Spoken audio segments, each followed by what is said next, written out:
नमस्कार, आर्य न्यूज देख रहे हैं आप। मैं हूं आपके साथ पल्लवी सिंह। रुक करेंगे मध्य प्रदेश और छत्तीसगढ़ की कुछ बड़ी खबरों की ओर।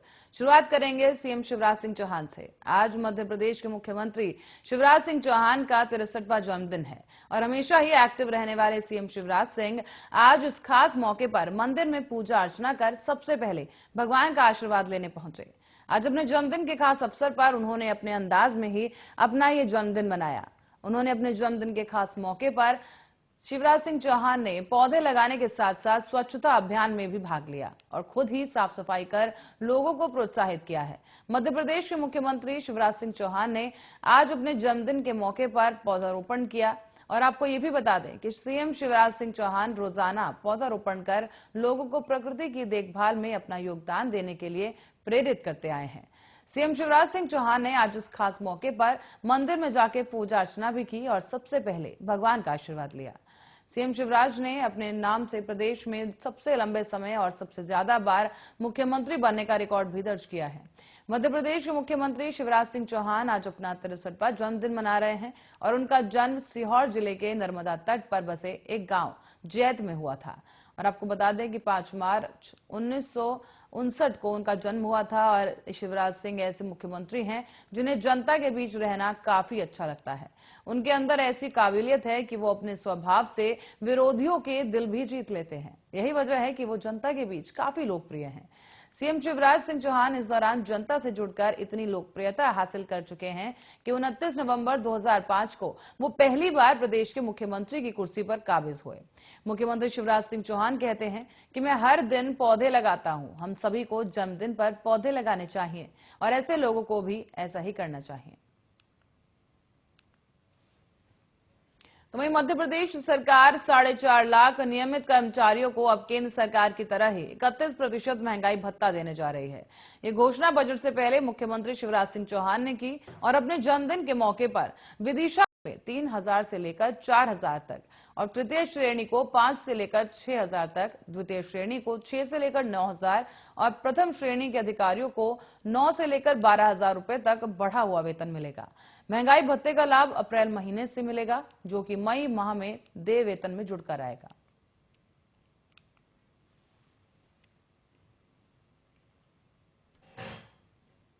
और छत्तीसगढ़ विधानसभा ने पर्यावरण संरक्षण की दिशा में एक बड़ा कदम उठाया है। इस बार विधानसभा की कार्यवाही में विधायकों ने पेपरलेस की तारीफ की और इस दौरान रुचि भी दिखाई है। विधायकों के अब तक 1682 प्रश्न विधानसभा सचिवालय के पास आए हैं। इनमें से 1499 प्रश्न विधायकों ने ऑनलाइन लगाए। इससे भारी मात्रा में कागज की बचत होगी। दरअसल राज्य का बजट सत्र 7 मार्च से शुरू होने जा रहा है। बजट सत्र की तैयारियों को लेकर शनिवार को विधानसभा अध्यक्ष डॉक्टर चरण दास महंत ने एक प्रेस कॉन्फ्रेंस की। इस दौरान विधानसभा अध्यक्ष डॉक्टर चरण दास महंत ने प्रेस कॉन्फ्रेंस में बताया कि आईआईटी खड़गपुर के पर्यावरण विज्ञान और इंजीनियरिंग विभाग से एक अध्ययन करवाया गया। उसकी रिपोर्ट में यह पता चला है कि पिछले 8 सालों में विधायकों ने 36,650 सवाल लगाए हैं, यानी कि हर साल 4,650 सवाल पूछे गए। विधायकों द्वारा प्रश्न पूछने से उसका उत्तर आने के प्रत्येक चरण में करीब 100 पेज का उपयोग होता है। ऐसे में सालाना 4,55,000 पेज खर्च होते हैं। अगर कागज का खर्च हो सकता है और रुक सकता है तो करीब 2.2 टन कागज की बचत होगी। इससे हर साल करीब 9.68 टन लकड़ी या फिर 58 बड़े पेड़ काटने से बच जाएंगे। तो वहीं आगे समझिए कि अगर लकड़ी से कागज बनाने की प्रक्रिया में 1 लाख लीटर पानी की बचत होती है तो इसके अलावा एक साल में जितना 73 घरेलू फ्रिज से बिजली खपत होगी उतनी बिजली बच जाएगी। गौरतलब है कि 2 फरवरी को विधानसभा सचिवालय ने बजट सत्र के लिए एक अधिसूचना जारी की है। इस बार बजट सत्र 7 मार्च से शुरू होकर 25 मार्च तक चलाया जाएगा। इस सत्र में कुल 13 बैठकें होंगी और इस सत्र की शुरुआत में राज्यपाल का अभिभाषण भी होगा। इसी के बाद 8 मार्च को राज्यपाल के अभिभाषण पर चर्चा होगी। तो वहीं 9 मार्च को 12 से 12:30 बजे से शुरू होकर सीएम भूपेश बघेल 2022 और 23 का बजट पेश करेंगे। इसी के बाद 10 मार्च को बजट पर चर्चा होगी। 11 से 23 मार्च तक विभागवार चर्चा की जाएगी।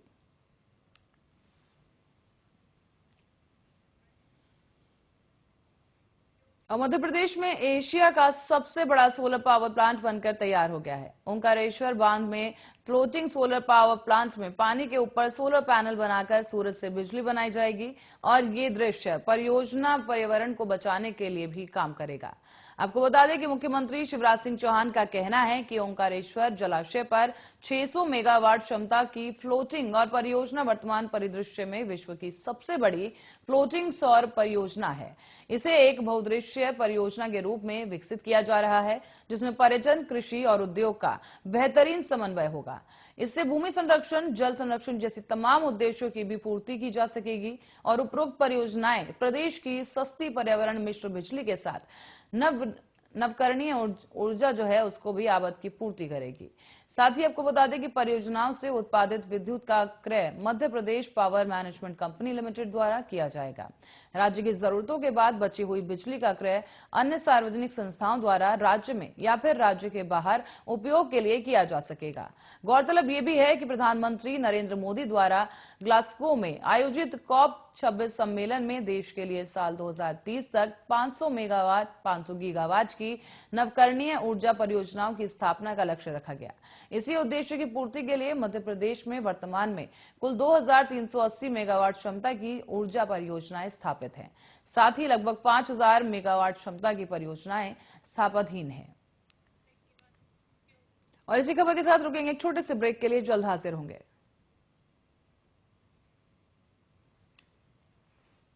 स्पोर्ट के तौर पर मिलना बहुत ही जरूरी, बहुत ही अहम हो जाता है। आज का दिन पुणे के लोगों के लिए उनकी जिंदगी में बहुत ही बदलाव लाएगा, महत्वपूर्ण बदलाव लाएगा। स्पोर्ट के सहारे अब तक थे, लेकिन अब पब्लिक ट्रांसपोर्ट में एक और अध्याय जुड़ जाएगा जब आज पुणे मेट्रो रेल प्रोजेक्ट की सौगात के तौर पर प्रधानमंत्री आज पुणे वासियों को देने वाले हैं। और ये वो प्रतिमा जिसका कि प्रधानमंत्री अनावरण करने वाले हैं, छत्रपति शिवाजी महाराज की ये 9.5 फीट ऊंची प्रतिमा, 9.5 फीट ऊंची ये प्रतिमा छत्रपति शिवाजी महाराज की। वजन की बात की जाए तो इस मूर्ति का वजन 1850 किलोग्राम इसका वजन है और इसे गन मेटल से तैयार किया गया है।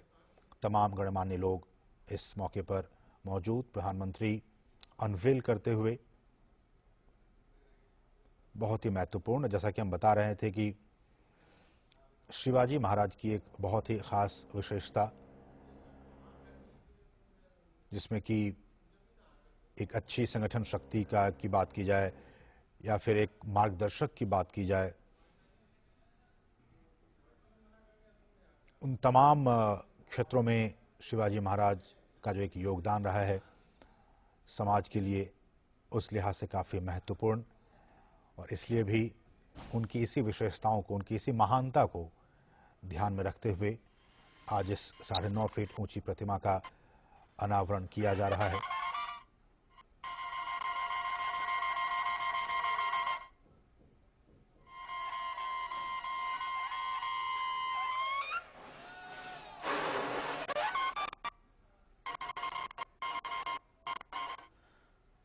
तो बहुत ही महत्वपूर्ण तस्वीरें, प्रधानमंत्री छत्रपति शिवाजी महाराज की इस प्रतिमा का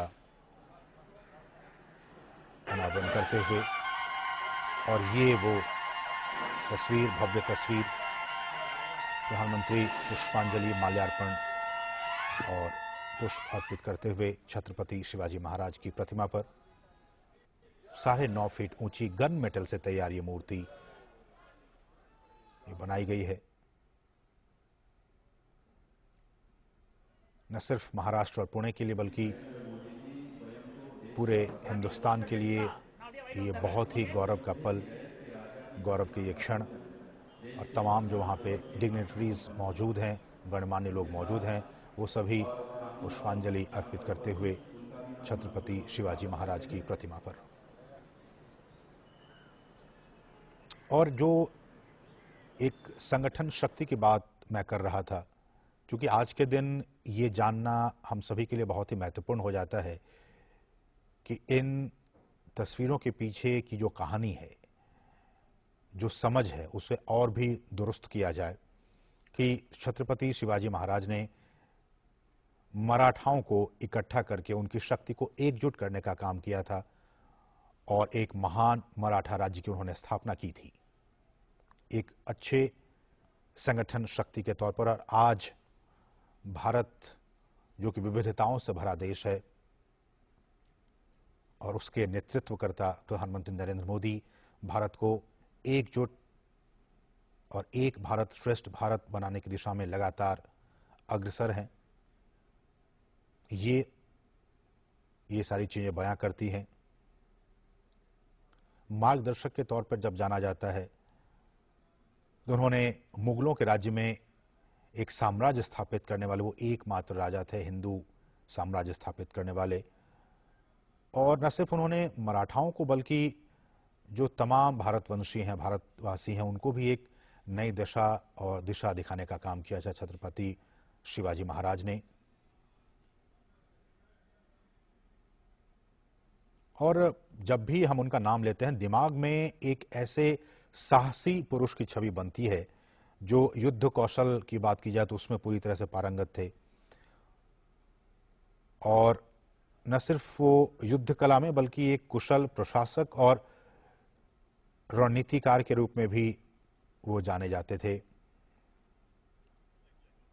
और मराठा साम्राज्य, वहां पे देखिए, यहां तमाम जो लोग हैं वो प्रधानमंत्री से मिल रहे हैं। प्रधानमंत्री ने भी उनका हाथ जोड़कर अभिवादन स्वीकार किया।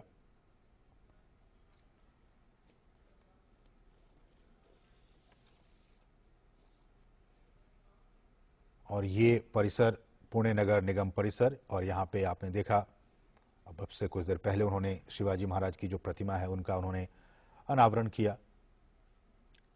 छत्रपति शिवाजी महाराज,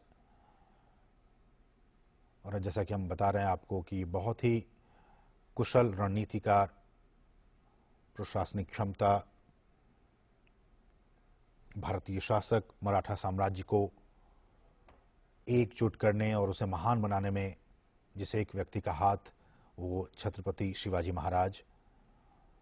किसानों की बात हो, जमींदारी प्रथा को हटाने की बात हो, सरदेशमुखी और चौथ की बात हो, इन तमाम चीजों में उनका बहुत ही महत्वपूर्ण योगदान रहा।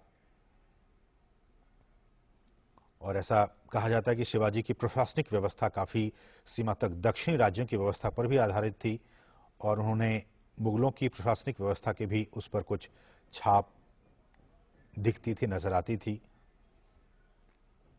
छत्रपति शिवाजी महाराज के शासनकाल की बात की जाए तो भू राजस्व एक बहुत ही महत्वपूर्ण ये एक मसला हुआ करता था, उसमें भी उनकी खासी दखलंदाजी।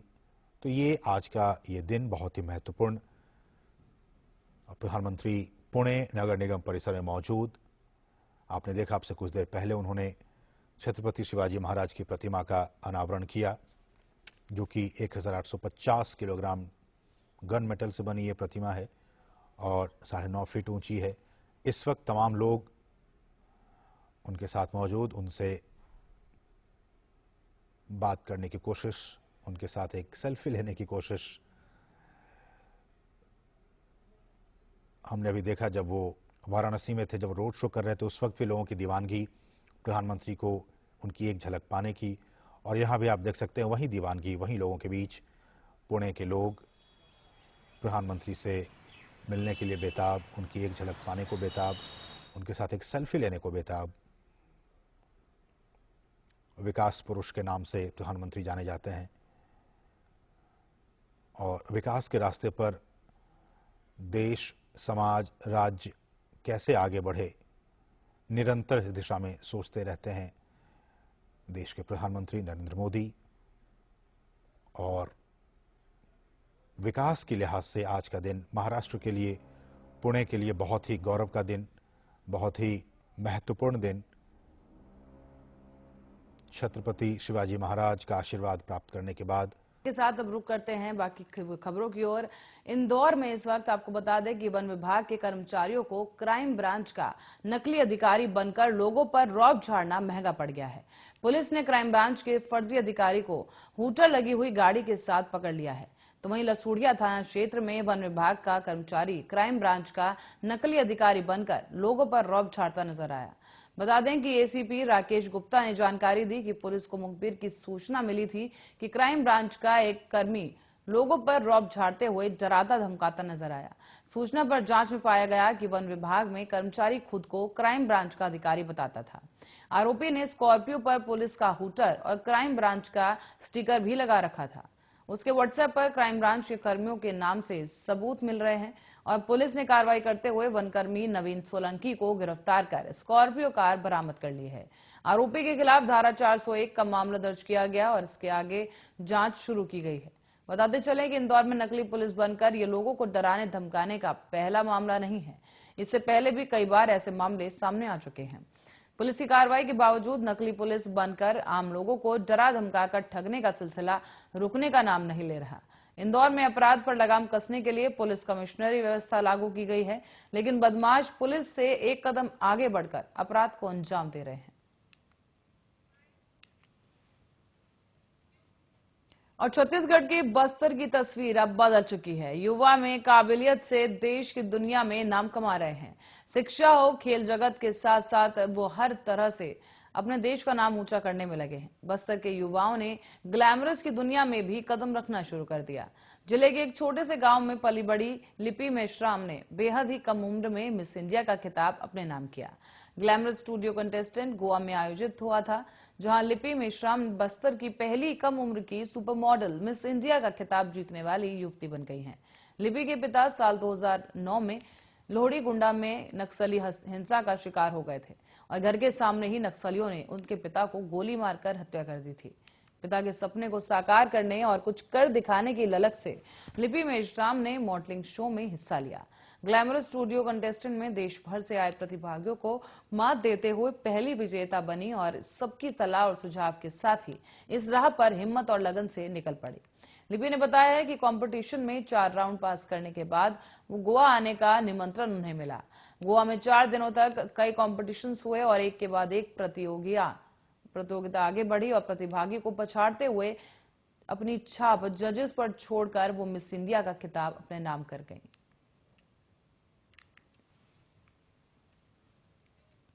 और छत्तीसगढ़ के बिलासपुर में एक वकील पर शादी का झांसा देकर रेप करने का आरोप लगाया गया है। अब पीड़िता की शिकायत पर पुलिस आरोपी वकील की तलाश कर रही है। मामला सिरगट्टी थाना क्षेत्र का है। दरअसल वकील साहब की फेसबुक पर युवती से दोस्ती हुई, दोनों के बीच बातें बढ़ी और प्यार हो गया। बात शादी तक पहुंच गई। इसके दौरान उन दोनों के बीच शारीरिक संबंध भी बना और अब वकील ने किसी और लड़की से सगाई कर ली है। जब इस बात की जानकारी युवती को लगी तो उसने प्रेमी वकील से बात करने की कोशिश की, लेकिन बात नहीं बनी। इसके बाद युवती थाने पहुंच गई और वकील के खिलाफ रेप की जो एफआईआर है वो दर्ज करवाई गई। सिरगिट्टी थाना प्रभारी सागर पाठक ने बताया है कि सिटी कोतवाली थाना क्षेत्र के दयाल बांध में निवासी दिनेश बेले नाम का एक युवक है जो कि वकालत करता है और करीब 4 साल पहले उसकी कोतवाली क्षेत्र की ही 25 साल की इस युवती से फेसबुक पर दोस्ती हुई। दोनों की आपस में बातचीत होने लगी और मिलना जुलना भी शुरू हुआ। इसी दौरान एक दिन दिनेश ने अपने प्यार का इजहार किया। युवती भी उसे चाहने लगी, जिसके बाद युवक ने उसके साथ शादी करने का उसे भरोसा दिलाया। अब दिनेश अपनी बात सुनकर मुकर गया है और उसने शादी करने से इनकार कर दिया। तो वहीं दूसरी तरफ लड़की से रिश्ता कर लिया है और उसकी सगाई भी तय कर ली गई, जिसके बाद ये पूरा मामला सामने आया है। और छत्तीसगढ़ के बस्तर में सरकार के श्वेत क्रांति परियोजना फ्लॉप साबित होती दिखाई दे रही है। योजना का उद्देश्य ग्रामीणों को गाय पालन से दूध उत्पादन को बढ़ावा देकर ज्यादा से ज्यादा रोजगार उपलब्ध कराना था, लेकिन बीते 4 सालों से जिला प्रशासन की उपेक्षा का शिकार योजना बुरी हालत में है। आपको बता दें कि शहर से लगे तुरेनार गांव में पशुओं को रखने के लिए 1 करोड़ 80 लाख रुपए की लागत से बनाई गई डेयरी फार्म भी अब खंडर में तब्दील हो चुकी है। किसानों ने बताया है कि 4 साल पहले गांव में जिला प्रशासन ने गाय पालन कर दूध उत्पादन को बढ़ावा देने के लिए इस डेयरी फार्म का निर्माण करवाया था। मकसद था समिति वालों को रोजगार के साथ पशुओं को रखने के लिए एक जगह उपलब्ध कराना। लगभग 1 करोड़ 80 लाख रुपए खर्च करने के बाद इस शेड का निर्माण करवाया गया, लेकिन बिजली और पानी की व्यवस्था नहीं की जा सकी। पानी और बिजली के अभाव में गाय पालकों ने भी रुचि नहीं दिखाई। लाखों रुपए की लागत से शेड निर्माण करवा दिया गया, लेकिन प्रशासन ने संचालन व्यवस्था पर विशेष ध्यान नहीं दिया। समितियों ने शेड में मवेशियों को रखना ही बंद कर दिया। और नतीजा ये हुआ कि जिला प्रशासन भी लाखों रुपए की लागत से बने इस डेयरी फार्म में फिलहाल कोई योजना शुरू नहीं कर सका। साथ ही आपको बता दें कि बस्तर कलेक्टर रजत बंसल का कहना है कि परियोजना को दोबारा शुरू करने पर संबंधित विभाग से चर्चा की जाएगी। ग्रामीणों को रोजगार उपलब्ध कराने पर भी प्लान बनाने के बात कलेक्टर ने कही। और गौरतलब है कि श्वेत परियोजना की शुरुआत 4 साल पहले बड़े जोर शोर से की गई थी। बाकायदा छत्तीसगढ़ के पूर्व मुख्यमंत्री रमन सिंह ने डेयरी शेड का उद्घाटन भी किया था, लेकिन अब 4 साल बीत जाने के बाद भी डेयरी शेड पूरी तरह से खंडर में तब्दील हो चुका है। साथ ही शासन के लगभग 1 करोड़ 80 लाख रुपए उपेक्षा की भेंट चढ़ गए।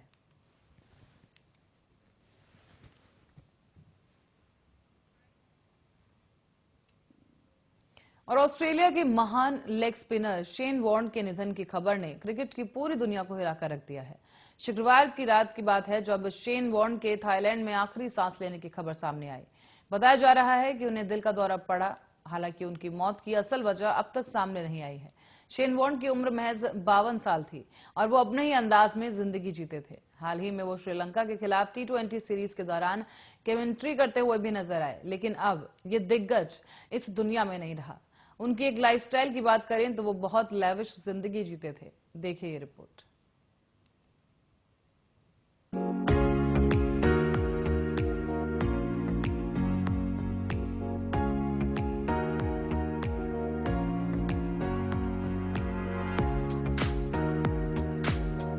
शेन वॉर्न दुनिया के एक ऐसे खिलाड़ी थे जो पिच की तरफ नहीं बल्कि खेल को देखते थे।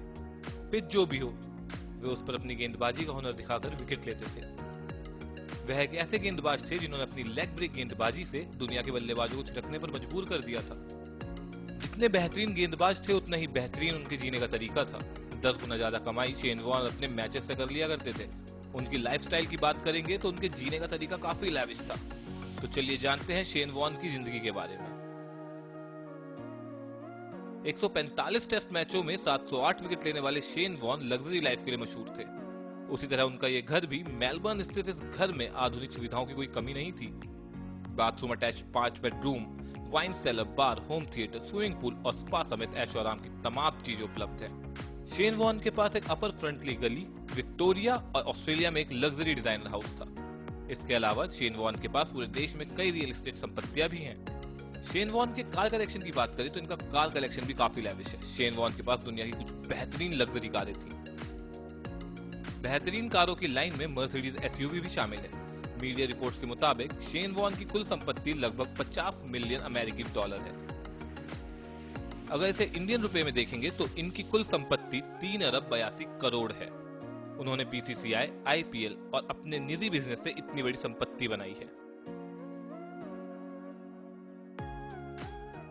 बता दें कि ऑस्ट्रेलियाई दिग्गज क्रिकेटर शेन वॉर्न का निधन हो गया है। शुरुआती जानकारी में हार्ट अटैक की वजह से उनकी मौत होने की खबर है। शेन वॉर्न 52 साल के थे। घटना के समय वो थाईलैंड के कोह सुमुई में थे।